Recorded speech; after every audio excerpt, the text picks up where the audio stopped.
Ninong, ano po ba ang pangalan nung ano na yan, dish na yan? Itlog ni KB na amoy sardina. Tikman ko lang Sige, muna. tikman mo muna. Tikman mo eh. Tikman mo na.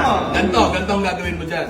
Babasagin mo yung itlog na yan. Bakit naman yun? Kailangan yun. Oo. Oo. Tapos suhukayin mo yung ilalim para yung init ng kanin ang medyo magluluto dun sa itlog. Pero pag hukay mo dyan, makikita mo, natunaw na yung keso.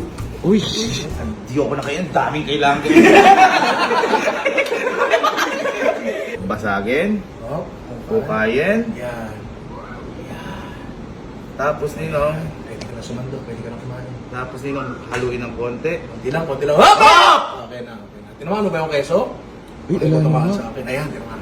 Ninong, ano Ayan, nga? ayan. Oo nga. Ayan. The perfect bite. Iyon! Pinapapanood akong ganun eh.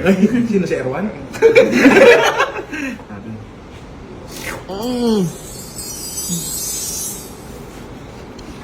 Parang ano yung dude mo? Oh, yung mga ganyan ningning sa mata, iba yan. Pare. Iba yan ah. Hindi, susubukan kita. Sige po. Par. The perfect bite.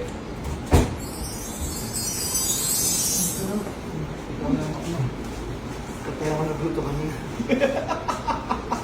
Pasubo ka din. Na, ito na. Nagpapabebe ka pa eh. Sige na. Tagal yung gumalaw eh. Oo. Ako, naghihintay lang ako sa'yo eh. Mga. The perfect bite. Wala mainit dito. Yung patinda. Oo, kalma lang. O, susubukan na rin kita. Sabi-sabi niya.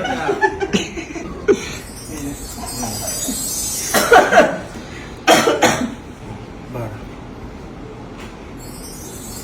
Sige, kaya mo yan. Nito na ako. May kanin ka sa labi, wala na. Kasi para sabay-sabay na tayo mag-react.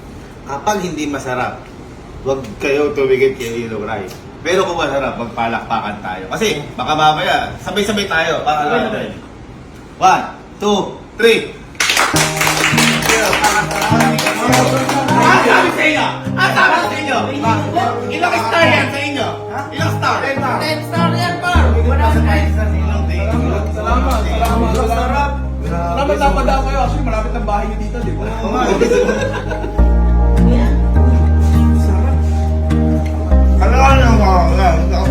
Di ba?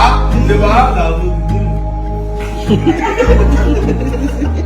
Tama ni Ninong na hindi namin gano'n nakaramdaman yung sardinas, pero lang to.